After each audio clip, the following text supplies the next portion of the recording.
What does Lucille Ball and Billy Graham have in common?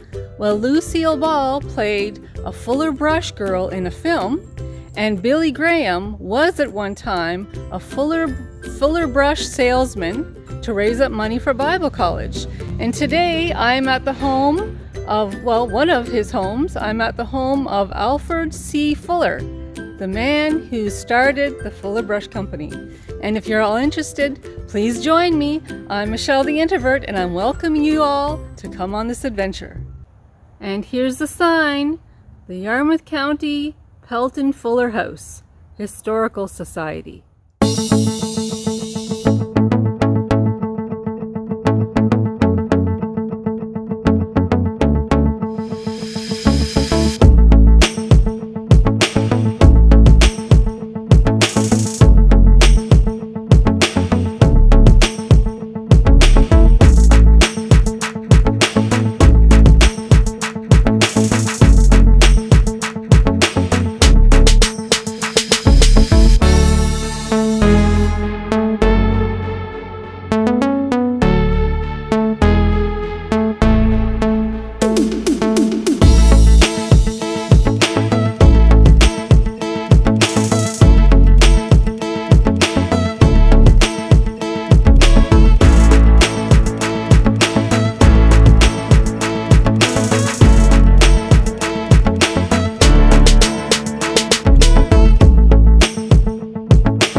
This is the Pelton Fuller House, and it was given to us by Primrose Pelton, who was the wife of Alfred Carl Fuller, who was the first Fuller Brush man. And their portraits are on the mantelpiece. And the house itself was built in the late 1890s for a prominent merchant, and it was bought by Prim's grandparents in 1911. Eventually, her mother came to live here as well, and the Fullers purchased it in the 1930s, and they continued to come here in the summer for their vacation time, where they visited family and friends, and it was Prim that left the house to us in 1995, and it opened in 1996 to the public. The house is a combination of furnishings. We have Victorian as well as more modern pieces. So it reflects the generations that were here in the house. Right. The piano is a very special one. This was bought in 1926 by the Countess Catanzaro, and the Countess lived in Yarmouth in her later years. This was purchased at an estate auction in the 1940s by Prim's mother. It's beautiful, beautiful. It was made by Horning and Muller in Copenhagen, Denmark, and there were only 3 of them built. Wow. So this is one of the existing ones, it's as I say, the furnishings are a combination of different styles. The secretary in the corner opens to a desk. It has bird's eye maple in the interior. That's really nice too. Oh my goodness. Wow. Lots of room to put special ornaments. And everything was left in the house. All the furnishings, the furniture, the linens, the ornaments, and glassware and china. Wow. That's pretty amazing. This is a beautiful house too. It is. Wow. It's a lovely house. It's very homey.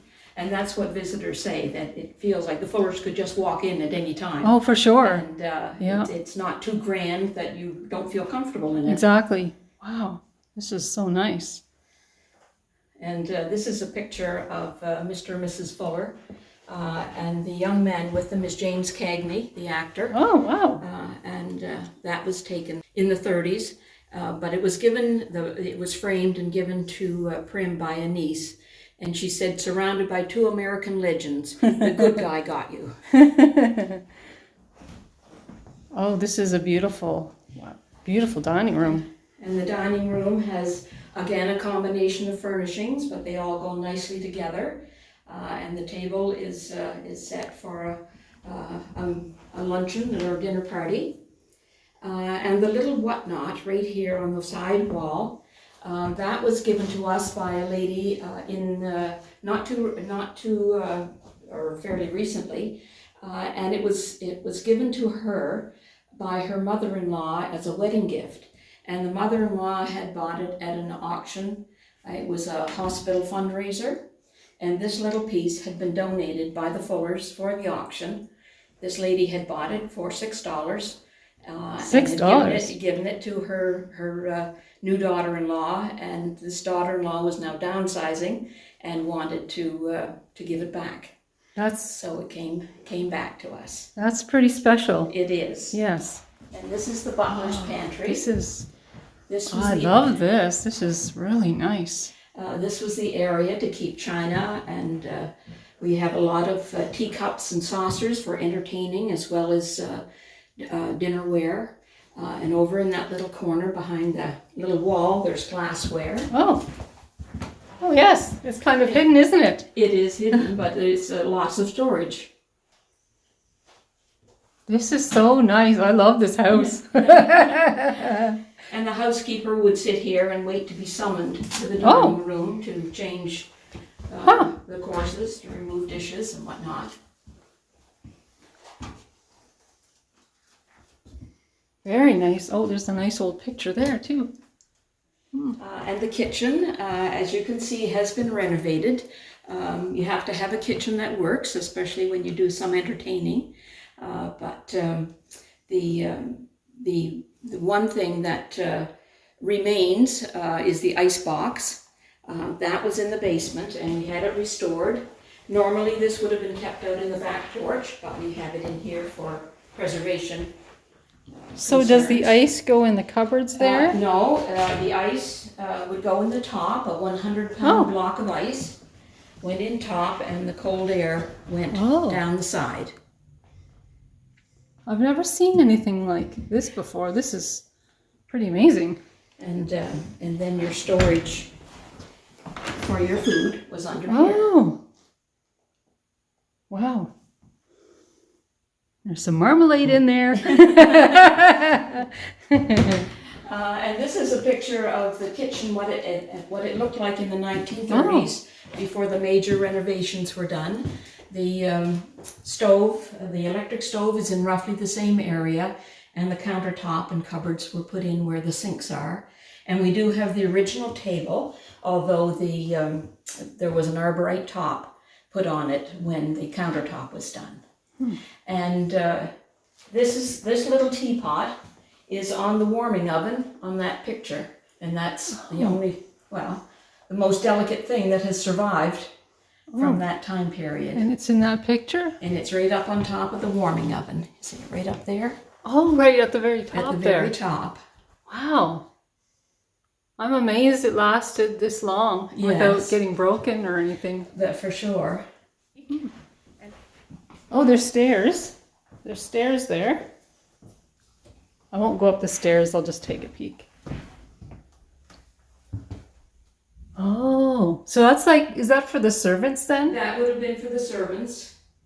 Or back in the day, the children often used the back stairway until they learned to walk properly and come down the front stairway. That's pretty handy.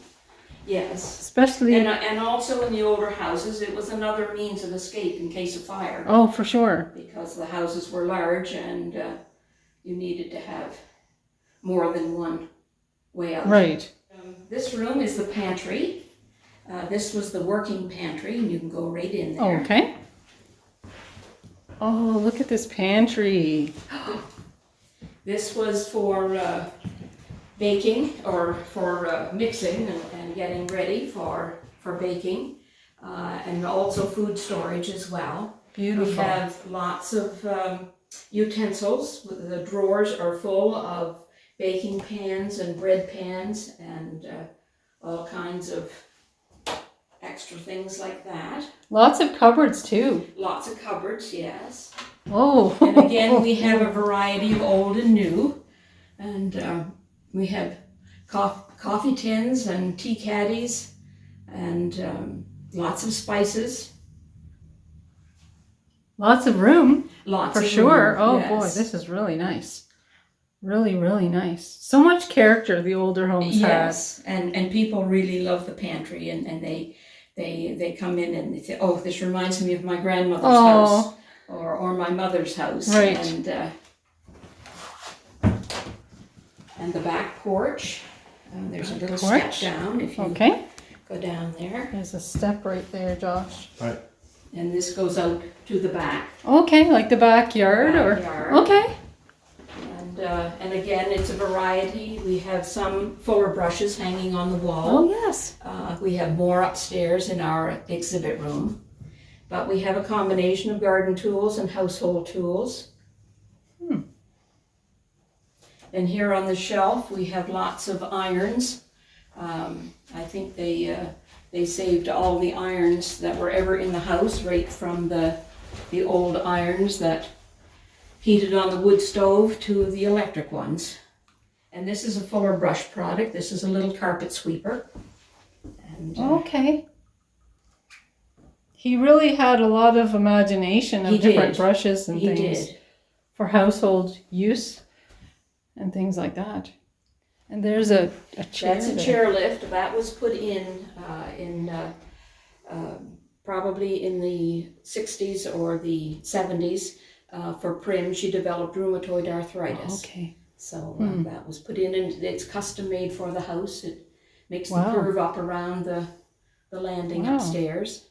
You want to go up, Josh? Yeah. Okay.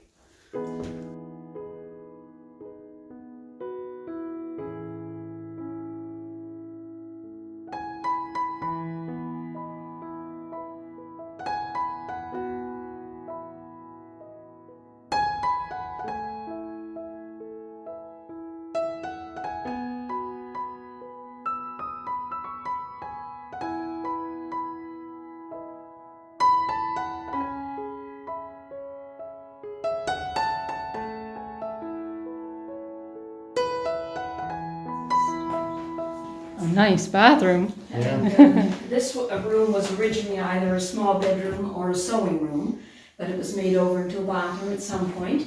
We think of this as our 50s room, mainly because of the walls with the Barker tile, but the fixtures are actually older. The tub is from the 1920s, and the sink and toilet are from the 1930s. Wow. The little black rocking chair has always been in this room, and Prim's mother, Susie Pelton, would sit here, and she considered it the most pleasant room in the house. Huh. She could sit and look out at the neighborhood, see the people on the street, and with the radiators there, it was nice and warm in the wintertime as well. Right.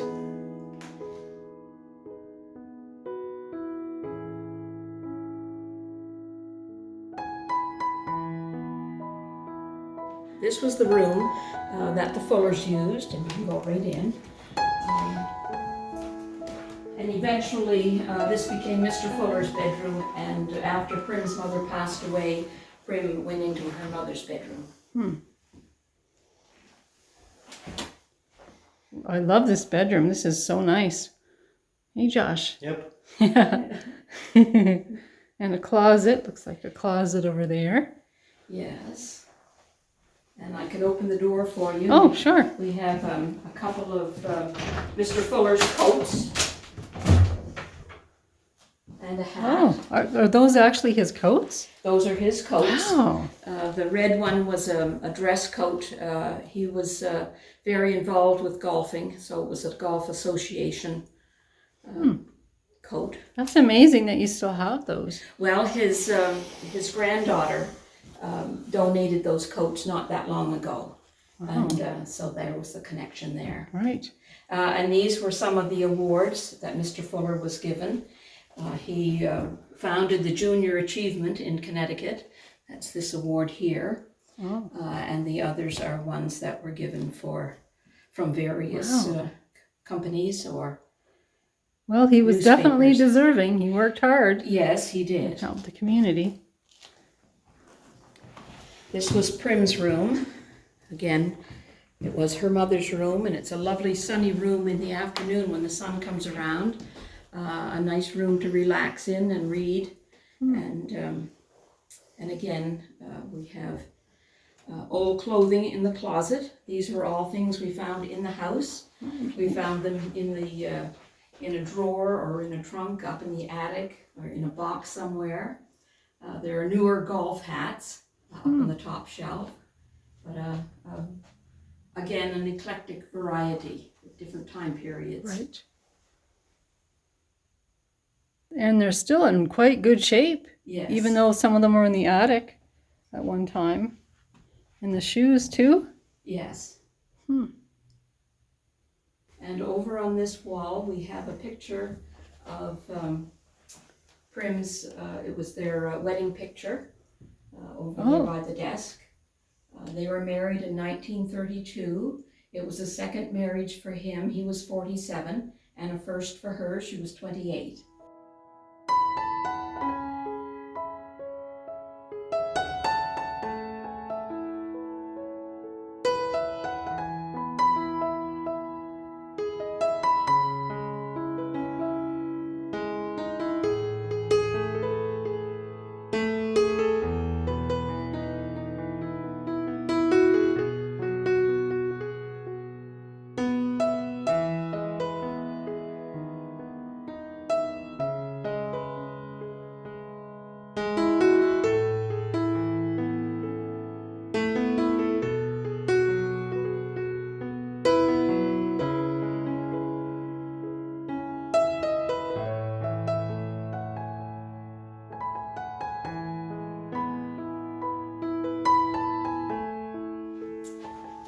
And this is our exhibit room.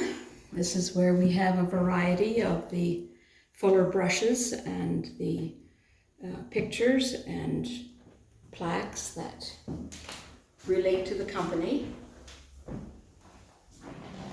And this is just a small variety. They had a brush pretty well for everything you would need a brush for. And of course, people use brushes for everything. They use them for cleaning, and they had brushes for pipes, and these are some personal care brushes. And if you'll notice, all of the brushes have a twisted wire form. This one sort of shows your twisted wire form. The original bristles were all hog bristles. In the 50s, they went into nylon as well. But these were for brushing the felt hats. Okay. These are clothes brushes. This is a complexion brush. This is actually for your face. It's very soft. This is a child's brush. And a variety of the cleaning brushes. Very practical brushes too. Yes. Especially for And back in the day. they're a very good quality. Right. And that is one thing he determined, to make a good quality brush, because he found that a lot of brushes were almost made to fall apart. Okay. So you'd have to buy a new one. And he Right. determined to make a good quality one. And on the table right here is his first wire twisting machine. He set it up in the basement of his sister's home. Right here? Yes. Oh. And he made the brushes at night and sold them in the day. And then he couldn't keep up with the demand, so he hired a couple of men to make the brushes, and he would sell them. And so he went door to door, and at the time when he started, door-to-door salesmen were not highly thought of. They were going to swindle you out of your money. They were pushy, and that's one thing that he set out to change that attitude as well. And one thing that he did when the lady of the house opened the door, he stepped back, and that gave her space. Right. So he wasn't being pushy and Exactly. That was very wise of him. Yes. Yes. And he would take the sale, and then he would return with the product and get the money for it. And then, of course, he expanded. He went into, he had put an ad in the paper for salesmen, and he expected maybe he'd get 10 or 20 salesmen, and he had 300 apply, and he had a company on the go. Yeah. These are some early pictures. This is his home in Wellsford, and that is his family. He was the 11th of 12 children. And he went to New England as a young man, as a lot of young people from Nova Scotia did. And he had various jobs. And he did work for a brush company, and he enjoyed the work. And then his employer wasn't interested in making new brushes. And he had a lot of ideas. Right. So that's when he decided to make his own and went into business for himself. He did very well. He did very well, yes. And this end of the house was, especially for the housekeeper, this is to the left. To the left? Is the bathroom. Okay. And this was the original bathroom in the house. Oh. This little room has seen more changes than any because we have a 1920s tub, a 1930s toilet, 1950 walls, 1960 floor, and a 1980s vanity. Wow. A little bit from each era, right? A little bit from each time. This was originally the housekeeper's bedroom, but we've made this into a little costume sitting room, again, just to showcase some of the things that were in the house. We have everything from hairpins to shoe buckles and sewing notions and all the little things that a household has. And the housekeeper's name was Pauline D'Entremont, and she lived here summer and winter. So this was her home. She was a single lady, and she was here until she was in her 80s. Wow, she was here for a while. She looked after things in the winter time, and then when the summer came and the Fullers visited, she looked after the cooking and the cleaning.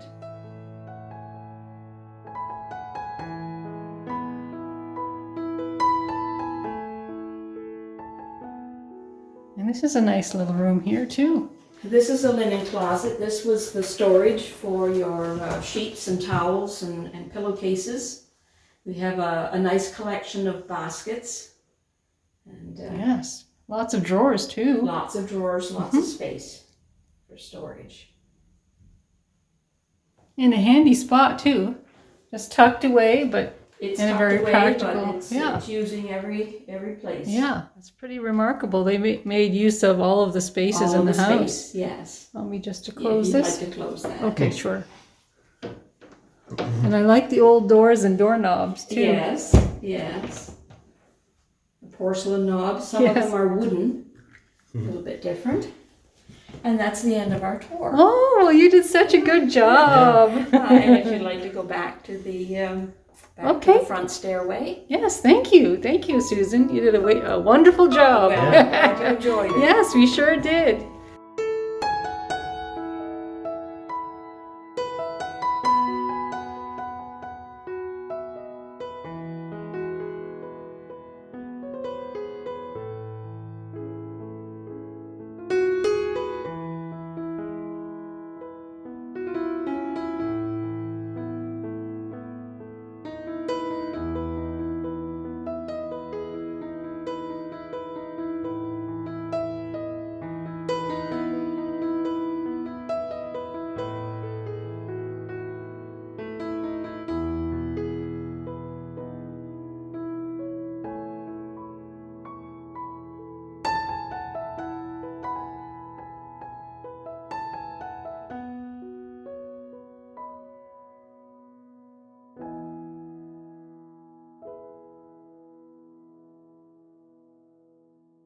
Well, my friends, I want to thank you for joining me here today. Susan did such a wonderful job taking us on the tour of the Pelton Fuller House Museum. And I will definitely be coming back here. It's absolutely breathtaking in this museum. And I could move in here tomorrow. It's so nice. It's such a nice house. And I just love the furniture and everything about this house I love. And if you like this vlog, my friends, if you enjoyed this museum, please give me the YouTube thumbs up or press that subscribe button. That would be great. And I have more vlogs waiting. I have more coming up. So stay tuned and I'll talk to you all soon. Talk to you soon. Bye.